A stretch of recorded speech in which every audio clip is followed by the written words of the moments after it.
ghost train.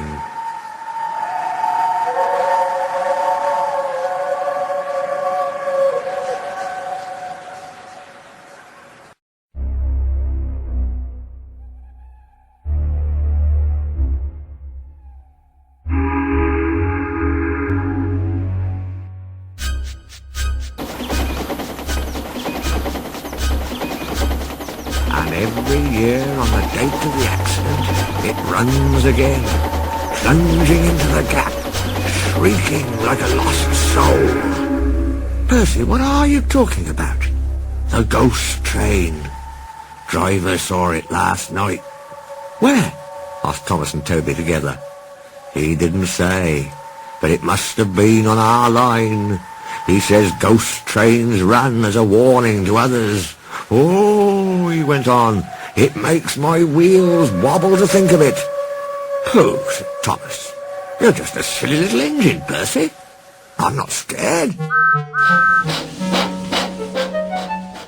Thomas didn't believe in your ghost, said Percy next morning.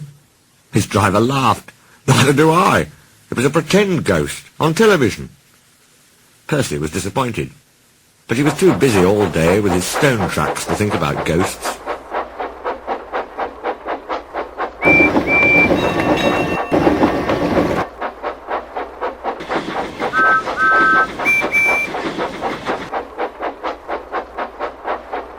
That evening he came back, light engine, from the harbour. He liked running at night.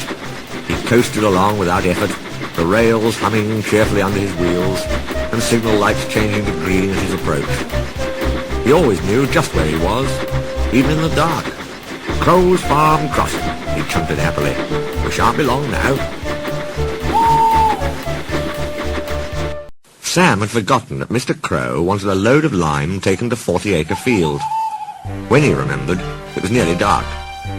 He drove in a hurry, bumped over the crossing, and sank his cart's front wheels in mud at the field gate. The horse tried hard, but couldn't move it. The cart's tail still fouled the railway. Sam gave it up.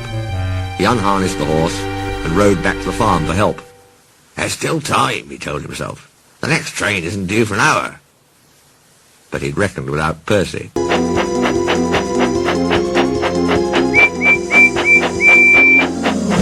Percy broke the cart to smithereens, and lime flew everywhere. They found no one at the crossing, so went on to the nearest signal box. Hello, said the signalman. What have you done to Percy? He's white all over. Percy's driver explained. I'll see to it, said the signalman. But you'd better clean Percy, or people will think he's a ghost. Percy chuckled. Do let's pretend I'm a ghost and scare Thomas. That'll teach him to say I'm a silly little engine. On their way they met Toby, who promised to help.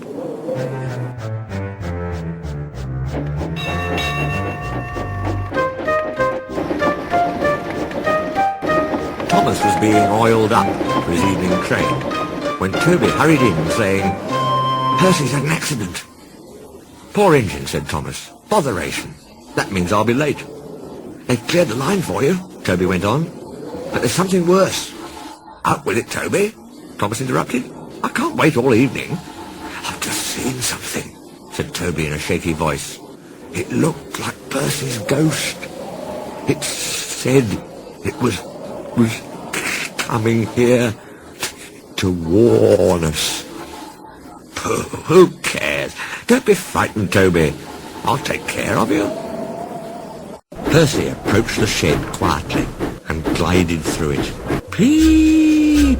Peep! Peep! Peep! Peep! Peep! He shrieked. As had been arranged, Toby's driver and fireman quickly shut the doors. Let me in! Let me in! Said Percy in a spooky voice. No, no, answered Toby. Not by the smoke of my chimney, chim. I'll chaff and I'll puff and I'll break your door in. Oh! Whoa, dear, exclaimed Thomas. It's getting late. I'd no idea. I must find Annie and Clarabel. He hurried out the other way. Percy was none the worse for his adventure. He was soon cleaned, but Thomas never returned. Next morning, Toby asked him where he'd been. "Oh, well," said Thomas, "I knew you'd be sad about Percy, and I didn't like to intrude. I slept in a good shed, and